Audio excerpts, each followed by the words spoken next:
from the University of Florida College of Journalism and Communications. You're watching WUFT News at 6. I think the biggest thing for me is that, I don't think people realize how important of a person died in that house today. Thomas Oakland will be remembered as a legend in the field of school psychology and remembered locally as a retired UF professor, the friendly neighbor who somehow became a target of murder. That's our top story this Thursday, March 5th. I'm James Torres. And I'm Taylor Nunez. Thanks for joining us. Marie Ettinger now joins us here in the studio. So Marie, you were at that scene earlier today. What can you tell us? Well, James, Taylor, authorities were originally calling Thomas Oakland's death a cause of a house fire, but now they're calling it a homicide. Thomas Oakland was a 75-year-old retired UF professor with an international stature. Thank you, Marie. The FDLE report on the Bell tragedy suggests Don Spirit may have been abusing spice around the time of the killings. The report details FDLE's investigation into the September 18th shootings when Don Spirit killed his daughter and her 6 children before later killing himself. The report says Don Spirit was worried his daughter might be turning to prostitution and drug abuse. Investigators were also told Spirit was smoking spice and had been off his bipolar meds for a month or two. The report indicates Don Spirit was angry at how Sarah Spirit was acting and raising her kids at the time they were all staying with him. A visitor to the home reported that Don Spirit told his daughter, quote, "Tell someone to come get them because I don't love them. I hate them." He later apologized, but the visiting relative says it was just one day before the massacre when she overheard that comment. Well, we've had beautiful Florida weather these last few days. I know a lot of Floridians have been pretty happy about it. Yeah, and they may or may not like the changes that are to come. UF forecaster Brittany Van Voorhees is in the weather studio right now, tracking some changes that could start tonight. Brittany, what should we expect? You should expect to be cooler tonight, as well as seeing some temperatures here in north central Florida. Back to you. Thank you, Brittany. Well, a security guard working a Gator game at the O-Dome is accused of trying to sneak video of the Dazzlers in their changing room. The booking report says 25-year-old Sakin Mokashi confessed after university police confronted him. UPD say his phone was found under a chair in the dressing room and had to be set to record video. One of the girls discovered the phone, which had been recording for about 20 minutes. A Senate committee takes another step toward eliminating at least 1 or 2 state testing requirements. Members of the Pre-K through 12th grade education committee passed a measure that would eliminate an 11th grade language arts test. Critics of the state's testing say that one is obviously redundant, covering material tested just the previous year. The committee also voted to cap the amount of time students spend on testing. This comes just as schools across the state are having problems taking the new computerized replacement for the FCAT, the FSA. There are concerns students may be penalized by scores that will not be representative due to the glitches and the new content. It's been almost a month since Gainesville woman Kayanta Williams was reported missing.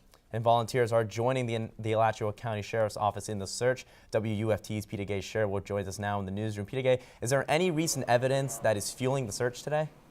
Well, officials say they discovered evidence from the woman's car, like blood, fibers, and her cell phone.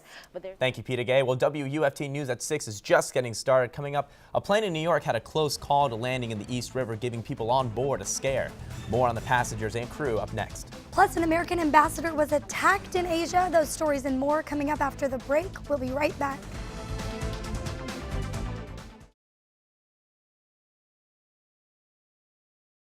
WUFT News.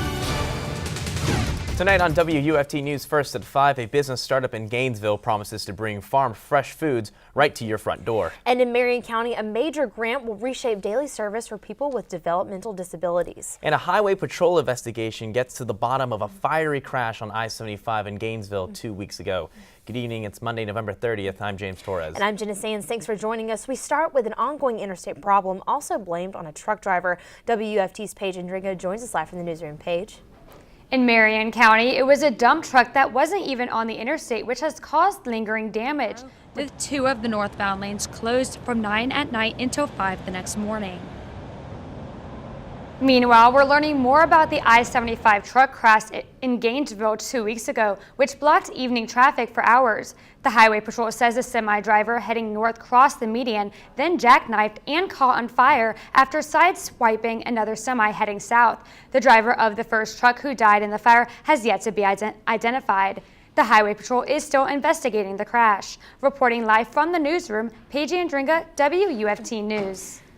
Thank you, Paige. A 5-year-old girl died this morning after being injured in an ATV accident over a week ago. Kingsley Tompkins of Newberry was thrown from a four-wheeler when the driver lost control, making a turn, and the ATV turned over on her. No charges have been filed yet, but investigators listed alcohol as a factor in the accident. The University of Florida is mourning the loss of a noted professor and clinical manager. Richard Christensen, a professor of psychiatry, ran UF clinics in Jacksonville and was known for outreach to the homeless. He died in Africa last week, hit by a car while working on a Habitat for Humanity project. Christensen won many teaching honors at UF, and his published work focused on caring for the poor and underserved. Funeral arrangements have yet to be announced. And the Council on American Islamic Relations may appeal after its lawsuit against the local gun store owner was dismissed. CARE filed the suit after Florida Gun Supply in Inverness announced the business was a Muslim-free zone. In the dismissal, a federal judge said CARE couldn't prove its members were discriminated at the store, but pointed out that the Muslim-free zone policy might violate the Civil Rights Act. Store owner Andy Holloman, who said in a video posted on the store's Facebook page that justice has been served, but CARE Florida plans to file an appeal in the next month. Well, it's another dry day today here in North Central Florida. And it's not really a bad thing. UF forecaster Rebecca Kopelman joins us now in the Weather Center. Rebecca, how much longer will this dry weather last? It's going to last for the next couple of days, but there in the morning because of that fog. And James and Jenna, this is the last day of hurricane season, last day of November, and it's now the 10th year that there hasn't been a landfalling hurricane in the state of Florida. Yeah, I remember Wilma 10 years ago. I was flying in a plane actually right next to it, getting a ton of turbulence. Well, I'm sure this year we're definitely counting our blessings. Thanks, Rebecca. Well, even though he's been on the job for almost a year now, this week kicks off the inauguration festivities for UF President Kent Fox. Fox was on campus today meeting with students, discussing ideas for the future of the university. And for this president, having a personal connection with students is essential to the job. It's the best part of my job, learning and meeting students on a one-to-one basis. I can do that through social media, but there's something special when you actually shake their hand, learn their name, learn what year they're graduating, and look them in the eye. And so this is what this is all about, is making some eye-to-eye contact with our wonderful students.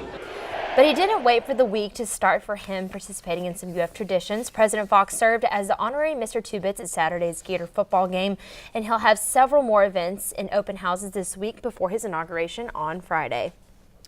Advocacy Resource Center in Marion County has been helping those with intellectual and developmental deficits since 1959. And 56 years later, the organization received a grant that will leave a huge impact moving forward.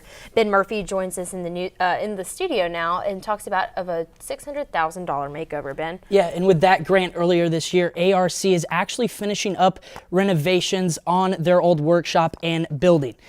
Just over a week out from finishing the building improvements, everyone on campus at ARC Marion is thankful and ready for the changes. All right, Ben, thank you. Well, there is a new online business that is out to make Gainesville a healthier place. A University of Florida student has set out to shorten the distance between a farm and your doorstep. Rafael Perez has more.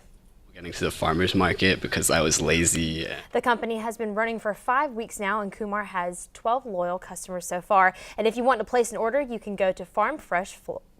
Well, WUFT News First at 5 is just getting started. Coming up today was Cyber Monday. See what the online retailers have going on to try to one-up Black Friday. Plus, Amazon gave us another look at their drone delivery program. We'll have the details on that and more coming up in our consumer and entertainment news segment. And I'm sure you heard about the travel troubles across the central United States with that storm system causing some trouble in the central U.S. It's staying to our north, but there's another system that's developing and it's going to bring some changes by the middle of this week. I'll let you know exactly what you can expect coming up after the break.